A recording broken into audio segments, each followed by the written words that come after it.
नमस्कार बच्चों, व्याकरण जगत में आप सभी का स्वागत है। देखिए, हमारा व्याकरण का पाठ 3 चल रहा है। पाठ 3 का नाम है शब्द विचार। और बच्चों, यह पाठ हमारा पूरा हो गया है। आज हम इसका अभ्यास करेंगे, ठीक है। तो मैंने बताया था आपको शब्द किसे कहते हैं। शब्द क्या होता है? वर्णों के सार्थक मेल को शब्द कहा जाता है। वर्णों के सार्थक मेल को शब्द कहते हैं, ठीक है बच्चों। शब्दों का वर्गीकरण 4 प्रकार से किया गया है: उत्पत्ति के आधार पर, रचना के आधार पर, प्रयोग के आधार पर और अर्थ के आधार पर। उत्पत्ति के आधार पर शब्द के 4 भेद हैं: तत्सम, तद्भव, देशज और विदेशी। इसी प्रकार रचना के आधार पर शब्दों के 3 भेद हैं: शब्द रूढ़ शब्द, योगी शब्द और योग रूढ़ शब्द, ठीक है। और बच्चों, प्रयोग के आधार पर शब्दों के 2 भेद हैं: विकारी और अविकारी, विकारी और अविकारी। और अर्थ के आधार पर शब्दों के 4 भेद हैं: एकार्थी, अनेकार्थी, पर्यायवाची और विलोम, ठीक है बच्चों। तो देखिए, ये हमारा पाठ 1 का अभ्यास, ठीक है। देखिए, एक से अधिक वर्णों से बने सार्थक ध्वनि समूह को शब्द कहते हैं। शब्द स्वतंत्र होते हैं। जब शब्द का प्रयोग वाक्य में व्याकरण के नियमों के अनुसार होता है तब वह पद कहलाता है, ठीक है बच्चों। उत्पत्ति के आधार पर शब्द के 4 भेद भी मैंने आपको बताया: तत्सम, तद्भव, देशज और विदेशी। तो संस्कृत के वे शब्द जो हिंदी में बिना किसी परिवर्तन के प्रयोग किए जाते हैं वे तत्सम शब्द कहे जाते हैं। संस्कृत के ऐसे शब्द जो हिंदी में बिना किसी परिवर्तन के प्रयोग किए जाते हैं, ऐसे शब्दों को तत्सम शब्द कहते हैं, ठीक है। और रचना के आधार पर शब्द के फिर 3 भेद है, मैंने आपको बताया था: रूढ़, यौगिक और योग रूढ़, ठीक है। इसी प्रकार देखिए, जो शब्द खंड यानी कि टुकड़े करने पर अर्थहीन हो जाते हैं उन्हें रूढ़ शब्द कहते हैं, ठीक है बच्चों।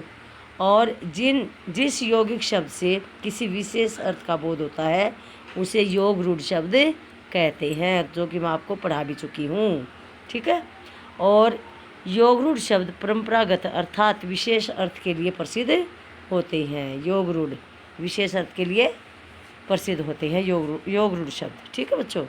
तो अर्थ के आधार पर शब्द के 4 भेद हैं: एकार्थी, अनेकार्थी, पर्यायवाची और विलोम। इसी प्रकार प्रयोग के आधार पर शब्द के 2 भेद हैं: विकारी और अविकारी शब्द, ठीक है। तो आइए शुरू करते हैं अभ्यास। तो बच्चों, पहला क्वेश्चन है: सही विकल्प के सामने सही का चिन्ह लगाइए।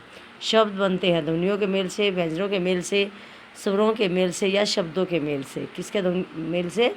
ध्वनियों के मेल से, ठीक है। अब पेज नंबर 21 निकालेंगे, 22 निकालेंगे, सॉरी, पेज नंबर 22। तो बच्चों देखिए, शब्द का प्रयोग वाक्यों में करने पर वह क्या कहलाता है? पद। शब्द सार्थक शब्द, पद या निरर्थक शब्द, पद कहलाता है। तो इसका आंसर पद है। इसी प्रकार अगला देखिए, रचना के आधार पर शब्द भेद होते हैं: 4, 5, 7 या 3। कितने होते हैं? 3। गए का उत्तर आ जाएगा 3, ठीक है। इसी प्रकार 4 है क्वेश्चन: संस्कृत के वे शब्द हिंदी में बिना किसी परिवर्तन के प्रयोग किए जाते हैं वे कहलाते हैं क्या? तद्भव, देशज, तत्सम या विदेशी। क्या कहलाते हैं? तत्सम शब्द, ठीक है बच्चों। अब 5वां देखिए, योग रूढ़ शब्द क्या है? इनमें से विद्यालय, स्नानगृह, पंकज या खिड़की। तो योग रूढ़ शब्द क्या है? इनमें से खिड़की योग रूढ़ शब्द है, ठीक है। 6ठा देखिए, बैंक शब्द क्या है? फारसी है, अंग्रेजी है, तुर्की या अरबी है। क्या इनमें से? अंग्रेजी, ठीक है बच्चों। देखिए, अब प्रश्न नंबर 2 है: निम्नलिखित शब्दों से मूल, यौगिक और योग रूढ़ शब्द अलग कीजिए। ये शब्द दिए गए हैं: दिन, दशानन, वसंतोत्सव, रसोई घर, आकाश, देवालय, पंकज, सेना और चारपाई। अब इसमें से मूल शब्द बताइए कौन कौन से हैं। दिन, सेना और आकाश ये मूल शब्द है, ठीक है। इनके टुकड़े करने पर इनके ये अर्थहीन हो जाते हैं, ठीक है। यौगिक शब्द वसंतोत्सव, रसोई घर और देवालय ये यौगिक शब्द हैं। और योग रूढ़, दशानन, पंकज और चारपाई ये किसी तीसरे कार दे रहे हैं, तो ये योग रूढ़ शब्द हैं, ठीक है बच्चों। अब अगला देखिए, प्रश्न 3: निम्नलिखित शब्दों को उचित शीर्षक के नीचे लिखिए। अब ये शब्द दिए हुए हैं तो आपने बताने हैं कि इसमें कौन सा तत्सम, कौन सा तद्भव, कौन सा देशज, कौन सा विदेशी है। तो देखिए, स्कूल, पगड़ी, कुली, गोरा, अग्नि, डिबिया, डॉक्टर, मस्तक, लोटा, हाथी, कॉलेज, कुआं, वधु और अक्षी, सोना और जूता।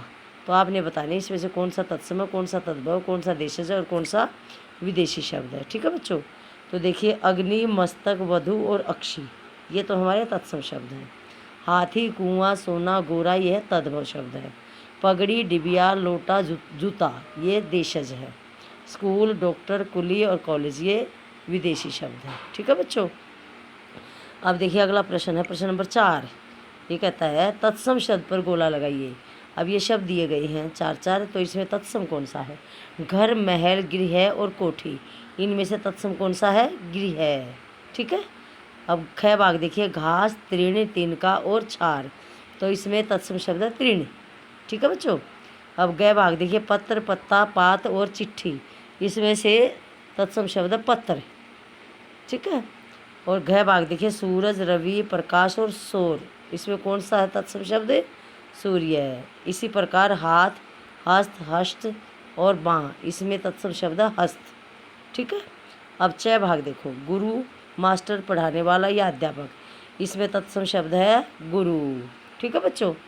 अब प्रश्न 5 है निम्नलिखित शब्दों को वाक्यों में प्रयोग कीजिए। धैर्य, स्वर्ण, कूप, उच्च और घर ये इन शब्दों को अपने वाक्य बनाने, इन शब्दों से वाक्य बनाने, इन शब्दों का वाक्य में प्रयोग करना है। तो धैर्य से बताइए मुसीबत में धैर्य से काम लेना चाहिए। स्वर्ण सोना पहनने वाला। ठीक है ना। स्वर्ण अमूल्य धातु है।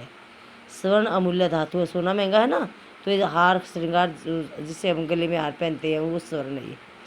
कूप स्त्री कूप से पानी भर रही है। कूप का अर्थ है कुआं। अर्थ जरूर पता होना चाहिए तभी वाक्य में प्रयोग कर पाओगे। उच्च हमें सदा उच्च कार्य करने चाहिए। उच्च में से ऊंचा। ठीक है। घर स्कूल के सामने मेरा घर है। ठीक है बच्चों। तो ये थे वाक्य बनाओ।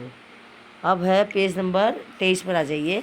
प्रश्न नंबर 6 है रिक्त स्थानों की पूर्ति कीजिए यानी कि खाली स्थान भरिए। पहला है जिन शब्दों के खंडों का डैश नहीं होता उन्हें डैश शब्द कहते हैं। जिन शब्दों के खंडों का अर्थ नहीं होता उन्हें रूढ़ शब्द कहते हैं। ठीक है बच्चों। ख भाग जिन शब्दों के खंड सार्थक होते हैं उन्हें यौगिक शब्द कहते हैं। पहले में खंड आएगा दूसरे में यौगिक आएगा। अब तीसरा है देखिए वे शब्द जिनका अर्थ नहीं होता निरर्थक शब्द कहे जाते हैं। जिन शब्दों का अर्थ नहीं होगा तो निरर्थक ही तो होंगे। अब घ भाग देखिए तत्सम शब्द डैश भाषा लिए गए हैं। कौन सी भाषा से लिए गए हैं? तत्सम भाषा से। ठीक है सॉरी संस्कृत भाषा से। तत्सम शब्द संस्कृत भाषा से लिए गए हैं। अब घ भाग छोड़ गए थे बच्चों। घ भाग देखिए जिस यौगिक शब्द से किसी विशेष अर्थ का बोध होता है उसे योग रूढ़ शब्द कहते हैं। तो पहले में क भाग में अर्थ आएगा दूसरे में रूढ़ आएगा। इसके ख में खंड आएगा दूसरे में मौखिक आएगा। इसके ग में पहले में अर्थ आएगा एक ही खाली स्थान अर्थ आएगा। तीसरे चौथे में आएगा योग रूढ़। पाँचवें में आएगा संस्कृत। ठीक है बच्चों। अब प्रश्न नंबर 7 है निम्नलिखित शब्दों के तद्भव रूप लिखिए। ठीक है। इनके तद्भव होता है मयूर मोर, चंद्र चांद, शत सौ, तृण तिनका और ग्राम गांव, स्वर्ण सोना, पत्र पत्ता, दुग्ध दूध। ठीक है बच्चों। तो ये थे हमारे पाठ 3 का अभ्यास। अब ये नीचे वर्ग पहली है ये आपको अपने आप करनी है। ठीक है बच्चों।